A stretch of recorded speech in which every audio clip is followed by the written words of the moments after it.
మధుపదం YouTube ఛానల్లోని అన్ని వీడియోలు వరుసగా చూడాలనుకుంటే సబ్స్క్రైబ్ చేసుకోవడంతో పాటుగా బెల్ అంటే గంట గుర్తును కూడా నొక్కి ఆల్ ALLని సెలెక్ట్ చేసుకోండి. పైన ఉన్న చిత్రపటాన్ని గమనిస్తూ ఈ విషయాలను అర్థం చేసుకోండి. మెదడులోని న్యూరాన్ కణాలలో ఉన్న ఆత్మ అంటే చిత్రపటంలో చూపించిన ఇంగ్లీష్ అక్షరం A, అందులోనే ఉన్న ప్రాథమిక మనస్సు అంటే B లోని 3 బాధ్యతల మరియు 6 గుణాల సూచనలను చదవకుండా ద్వితీయ మనసులోని అహం అంటే C అనే భావాన్ని పొందలేదు. అహం అనే భావాన్ని పొందిన తర్వాతే అది ప్రాపంచిక నేను అంటే ABC అవుతుంది, లేదా ప్రాపంచిక ఆత్మ అవుతుంది. అలా అది ప్రాపంచిక నేను కాకపోతే ద్వితీయ మనసులోనే ఉన్న ప్రాపంచిక కోరికలను మరియు సమాచారాన్ని అంటే Dని చదవలేదు. అందువల్ల అది జ్ఞానేంద్రియాలతో అంటే Eతో ప్రపంచ అనుభవాలు అంటే Fను పొందలేదు. ABC Dని చదివి E ద్వారా Fను కలిస్తే దానికి ప్రకృతి ప్రభావం వల్ల గెలుపు లేదా ఓటమి అనుభవం కలుగుతుంది. అలా గెలుపు లేదా ఓటమి అనుభవించిన తర్వాతే ఆ అనుభవ సమాచారం ABC చేత Dలో రాయబడుతుంది. తర్వాత Dని చదివి విశ్లేషించిన తర్వాత ఏర్పడిన కన్క్లూషన్ లేదా సూచన లేదా కోరిక Dలోనే ABC చేత రాయబడుతుంది. ABC Dలోని సమాచారాన్ని చదివి విశ్లేషించడమే ఆలోచించడం. 2 ధ్యాన సూత్రాలు ఏమంటాయంటే, 1 తీవ్రమైన ఆలోచనలలో ఉన్నప్పుడు అంటే ABC Dతో ఉన్నప్పుడు E ద్వారా వచ్చే వాటిని సంపూర్ణంగా అనుభవించలేదు. అంటే ఆ అనుభవం పాక్షికంగా ఉంటుంది. ఆ ఆలోచన బాధించేదైనా భయపెట్టేది అయినా ఒక పనికి సంబంధించినది అయినా కావచ్చు.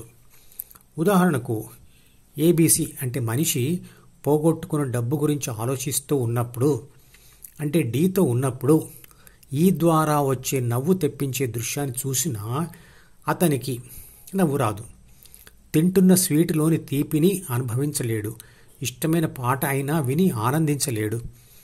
ఈ ద్వారా పొందే 5 అనుభవాలలో ఏ అనుభవాన్ని అయినా సంపూర్ణంగా పొందని జీవితం అసంతృప్తియే కదా. ఆధునిక మానవుడు డబ్బు సంపాదనతో తాను ఆనందంగా అన్నిటినీ అనుభవిస్తున్నానని అనుకుంటున్నాడు. కానీ మనసులోని ఎడతగని ఆలోచనలతో అతుక్కొని సంపూర్ణ ఆనందాన్ని రుచి చూడటం లేదు. చివరకు దైవభక్తి పారవశ్యం కూడా అసంపూర్ణంగానే ఉంటుంది. అందువలననే ధ్యాన ఫలితమైన స్థితప్రజ్ఞ కూడా రావటం లేదు. భక్త రామదాసు, మీరాబాయి లాంటి వాళ్ళకి ఉన్నంత భక్తి పరవశం మనకు ఉందా?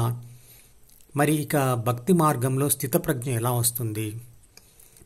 ఇక 2వ ధ్యాన సూత్రం ఏమంటుందంటే, ఇది ఇంతకుముందు చెప్పిన దానికి వ్యతిరేకంగా ఉంటుంది.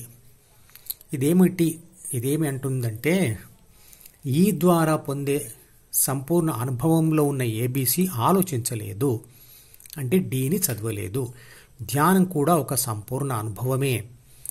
సృష్టిలో అత్యంత దివ్యమైనది తల్లి బిడ్డల ప్రేమ. అది కూడా పిల్లవాడి మనసు ఏర్పడనంత వరకే సంపూర్ణంగా దివ్యంగా ఉంటుంది. తల్లి బిడ్డను ముద్దాడుతున్నప్పుడు ఆమె సంపూర్ణ ప్రేమ పారవశ్యంలో మునిగిపోతుంది. ఆ సంపూర్ణ అనుభవంలో ఆ తల్లి అంటే ABC Dని వదిలి ఉంటుంది. సంపూర్ణ ప్రాపంచిక అనుభవంలో ఉన్న ఆ ABC అహంను అంటే Cని మరియు Bని పట్టుకొని ఉండలేదు. కాబట్టి ఆ రెండింటినీ వదిలి A అంటే అసలైన ఆత్మ లేదా అసలైన నేనుగా లేదా శుద్ధ శక్తి స్వరూపంగా మిగిలిపోతుంది. అదే ఆత్మానుభవం అంటే. కానీ ప్రతి ప్రాపంచిక అనుభవం కొన్ని క్షణాలు మాత్రమే ఉంటుంది. కానీ అదే అనుభవంలో చాలా కాలం ఉండగలిగితే ఆత్మ అంటే A అన్నిటినీ విడిచిపెట్టి తానే విశ్వశక్తి అని గ్రహించి ఆ స్థితిలో శాశ్వతంగా ఉండిపోతుంది. ధ్యానం చేస్తూ చేస్తూ Dని విడిచిన సంపూర్ణ అనుభవములున్నా కూడా A తానే విశ్వశక్తి అని గ్రహిస్తుంది.